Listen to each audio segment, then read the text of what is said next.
रासायनिक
बोजा शेतकऱ्यावर अनावधानानं खर्च जास्त पडतोय, त्यासाठी कमीत कमी खताच्या टनेज म्हणजे 2 टन 3 टन 4 टन 3 ते 4 टनापर्यंत खत हे खेडोपाडी पोचवावं, जेणेकरून शासन एवढ्या मोठ्या प्रमाणामध्ये सबसिडी देते.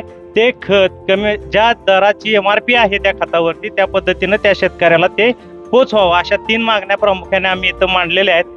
कारण अधिवेशनामध्ये जो प्रश्न उपस्थित केला की दुकानदार लिंकिंग करतायत, महत्वाचं म्हणजे दुकानदार लिंकिंग करत नसून त्यांना ज्या कंपन्या लिंकिंग करतायत, यावेळी आमच्या मापदा संघटनेनं वेळोवेळी पाठपुरावा, राष्ट्रीय संघटनेनं सुद्धा वेळोवेळी पाठपुरावा केलेला आहे.